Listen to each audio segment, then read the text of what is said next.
Continuing with our example here, we have write the complex number in polar form with theta between 0 and 2 pi. And here's my complex number. Z is equal to negative 4i. Now, I know this is in rectangular form. How do I know? Well, mainly because it doesn't have what? That r times the cosine of theta plus I sine of theta, right? So, I have this in rectangular form. This is really z is equal to 0 minus 4i, right? What is my goal here if I'm going to polar form with this complex number? My goal here is to write this as z is equal to r times the cosine of theta plus I times the sine of theta. So I want to write this number in that form, basically. Never fails. Every time I start recording, a siren comes by. All right, so let's see. Let's go ahead and graph this number first. If I graph this number, remember we call this the real axis, we call this the imaginary axis. I'm just going to abbreviate. All right, where is 0 minus 4i? That means go 0 in the real number direction, and then go to negative 4 in the imaginary section, or axis, I should say. So that number would be right here, is 0 minus 4i. Now what do we do next? What we do next is we find our r value and we find our theta value. Well, what is this r value? From this origin right here to this point right here. What is the length of that? Well, wouldn't it be 4? You might be thinking, what about negative 4? Remember though, the distance is the length, so it can't be negative there. So we're going to say r is equal to 4. Now what is theta? What's this angle right here without even doing any calculations? You could say theta is equal to 3 pi over 2, right? So now if I'm going to put the number in this form, what am I going to do? Let me write that form over here. R times the cosine of theta plus I times the sine of theta. If I'm going to put that number in that form, I just fill in the appropriate stuff. R we said was 4. And cosine of what? 3 pi over 2 plus I times the sine of that 3 pi over 2. There we go. There is this complex number in polar form. For the next example, we're going to go the other way. We've been taking a complex number rectangular form and putting it into polar form. What about going the other way from starting out with polar form and going back to rectangular form? Well, that's usually easier, actually, much easier. All right, so if we look at the next example, it reads, convert the complex number from polar to rectangular form. And what do we have? We have 35 times the cosine of 330 degrees plus I times the sine of 330 degrees. All right, we can tell that this number is in polar form because it's cosine plus I sine and so forth. What am I aiming for? I'm aiming to go to rectangular form, A plus BI. This is going to be my end result. Well, let's see, what's what here? R is what in this case? 35, and theta is equal to 330 degrees, right?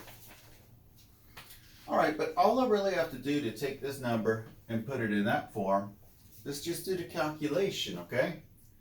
So that's 35 times, how about the cosine of 330 degrees? Where's 330 degrees? That would be over in this quadrant, right? So what would my reference angle be right here? 30 degrees? If I have a reference angle at 30 degrees, where am I at on the unit circle? Well, wouldn't that be a half here, square root of 3 over 2 here, but the half would need to be negative? So what's my cosine at 330? Square root of 3 over 2. Plus I times, what's my sine at 330 degrees? Negative 1/2.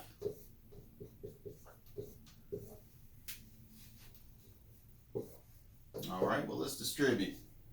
This will give me 35 square roots of 3 over 2 minus 35 over 2 times I. Now, is this in the form we were shooting for? A plus BI. Yeah, A and B are ugly, but that's A and B. There we go. 35 square roots of 3 over 2 minus 35 over 2 times I. So if we look what's next in the notes, it talks about products and quotients of complex numbers in polar form.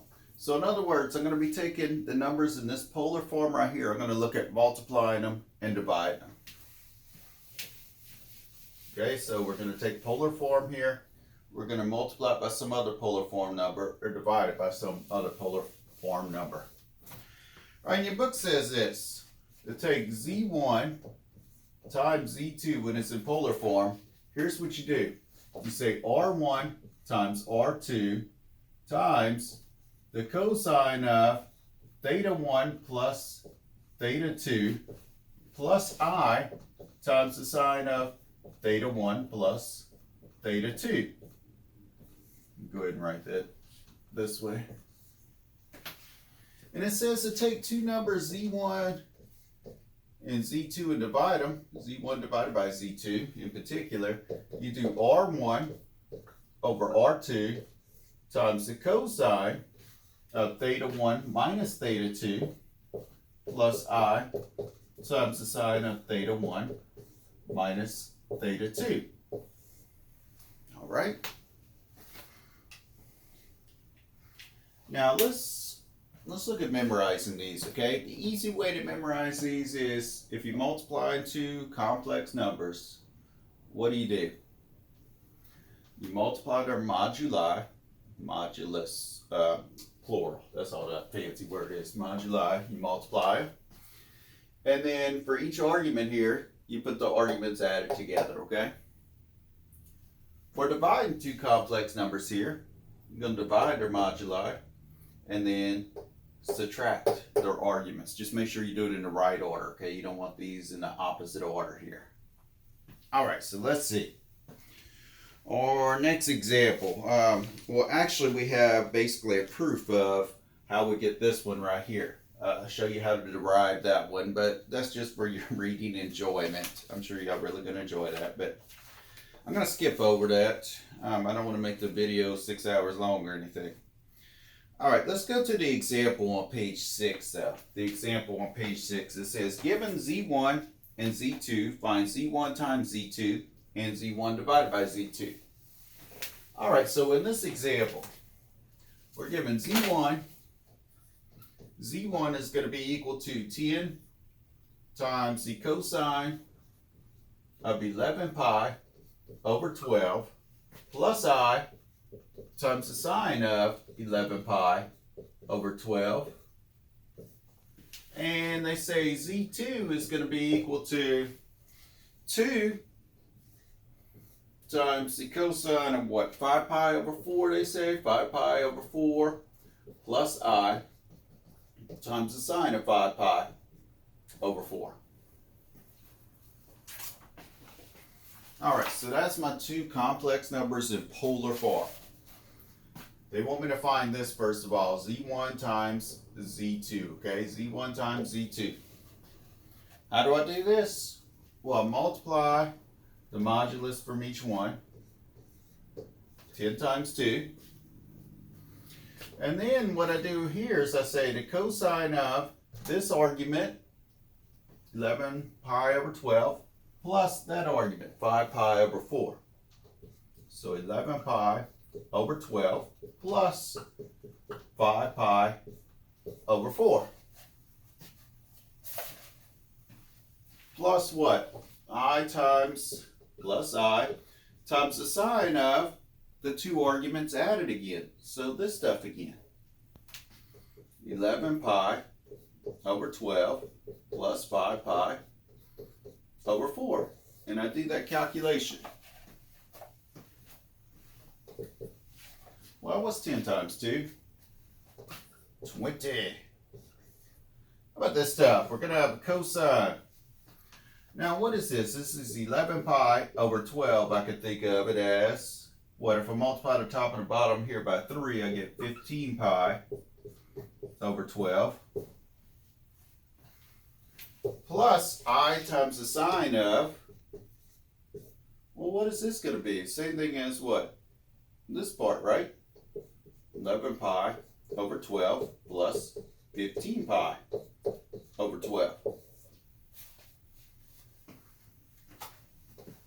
So that's 20 times the cosine of, what do I get when I add 11 pi and 15 pi? 26 pi over 12 plus I times the sine of 26 pi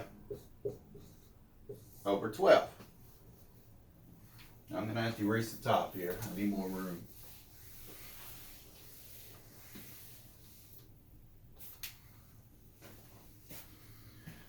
So we get 20 out front times the cosine of, well, what happens whenever I simplify both of these? I can divide them at least by what, a 2? So I get 13 pi over 6 plus I times the sine of the same thing, right? 13 pi over 6. All right, so let's see. That gives me 20 times the cosine of 13 pi over 6.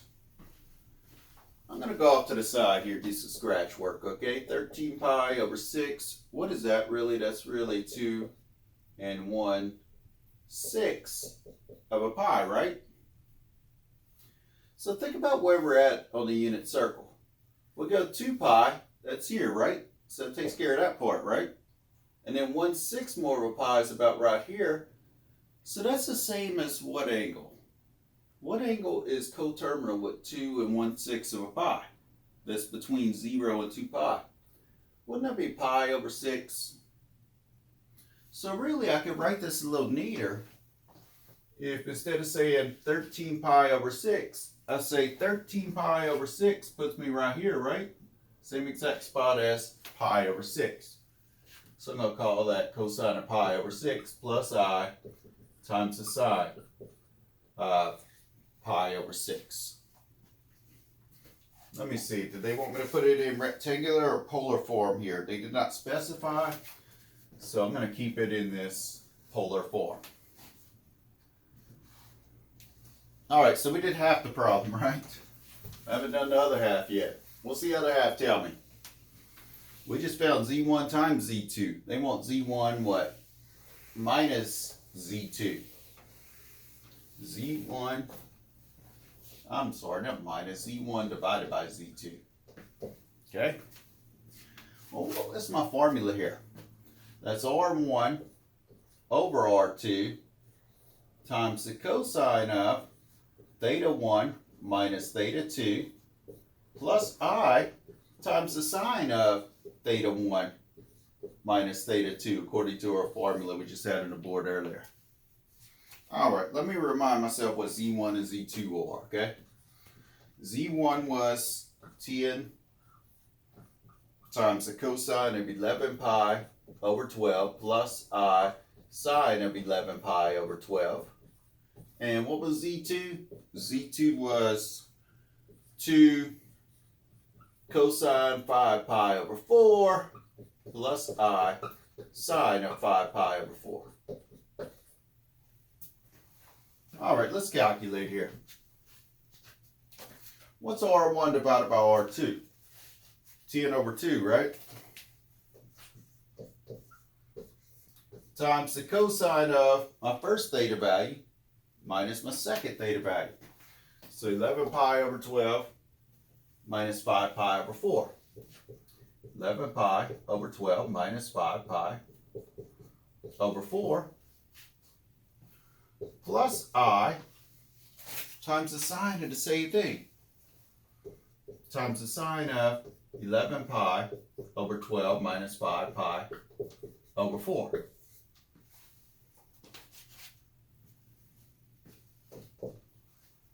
Well, this will give me 5 out front, right? What's this? The cosine of 11 pi over 12. What did we have earlier? 11 pi over 12 plus, but this time we have a minus, not a problem. 15 pi over 12. What's 11 pi over 12 minus 15 pi over 12? That'll give me a negative, right? And what's 11 minus 15? Negative 4 pi over 12 plus I times the sine of negative 4 pi over 12.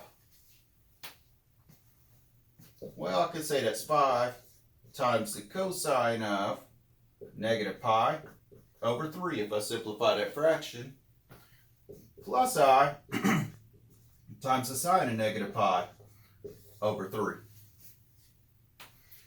But I like this angle right here to be between 0 and 2 pi. Between 0 and 2 pi, okay? So think of negative pi over 3. Here we can think of negative pi over 3, right? But what is this angle between 0 and 2 pi right here? If that's negative pi over 3. Wouldn't it be 2 pi back off pi over 3? Or 2 pi minus pi over 3? So that's what? 6 pi over 3 minus pi over 3, or what? 5 pi over 3? So at 5 pi over 3, I'm going to be at the same spot I am with negative pi over 3. So for each one of these negative pi over 3s, I'm going to call them 5 pi over 3. So this will give me 5 times the cosine of 5 pi over 3 plus I times the sine of 5 pi over 3. And that will be my answer there.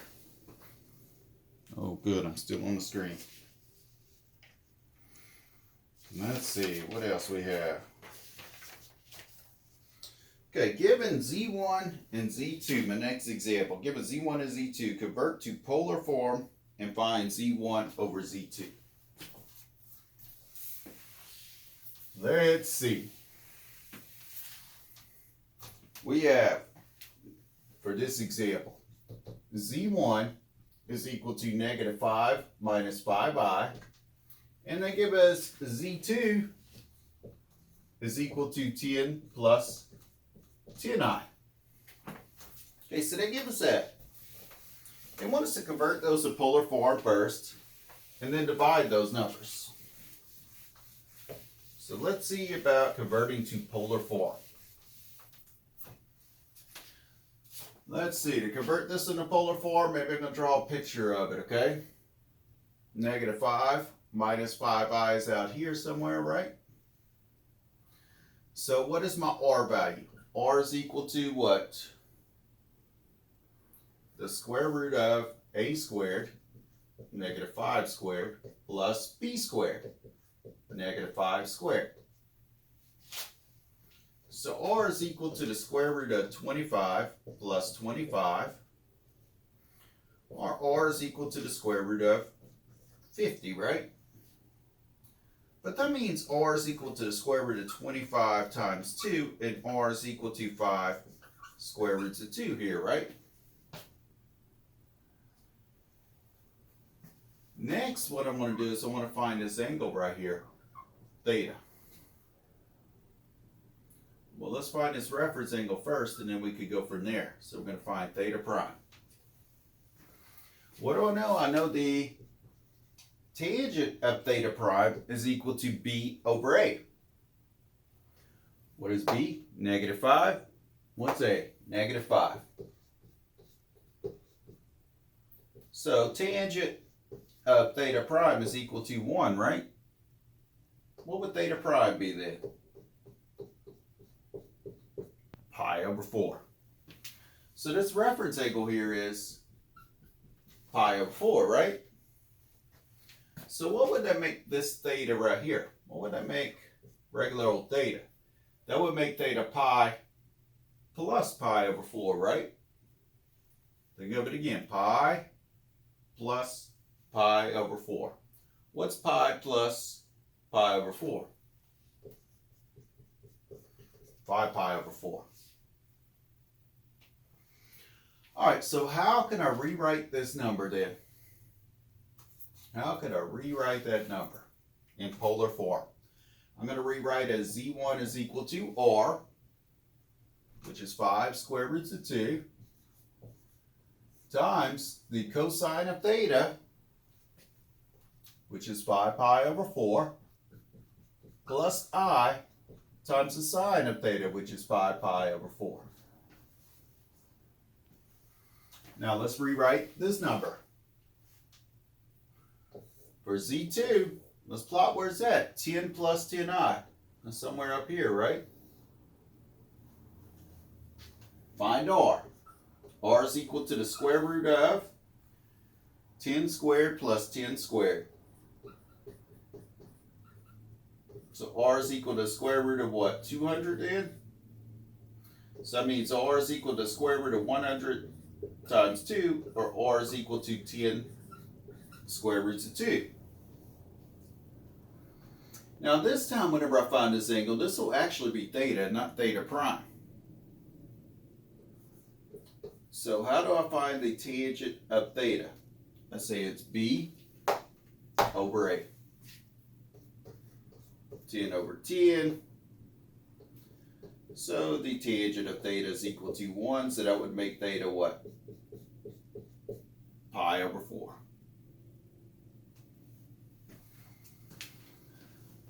So how can I write z2 in polar form? I could say it's r, which is 10 square roots of 2,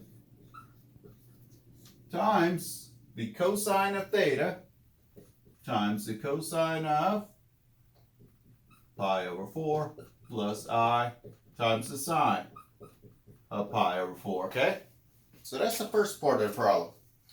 It says convert to polar form. Then they want us to find z1 over z2. So next part, find z1 over z2. Well, what's that equal to? R1 divided by R2.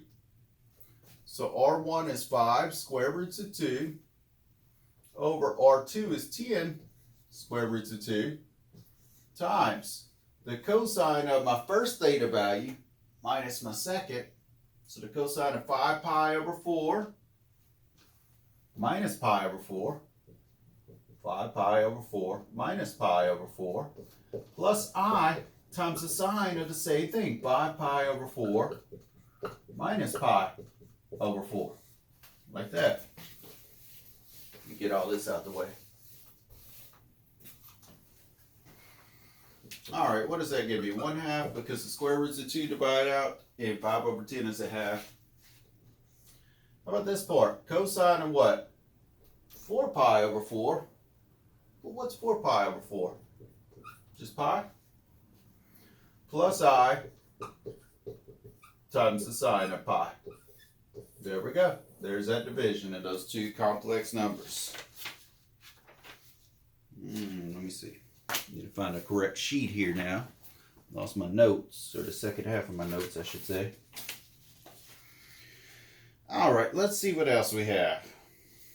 Well, we'll make another video for this.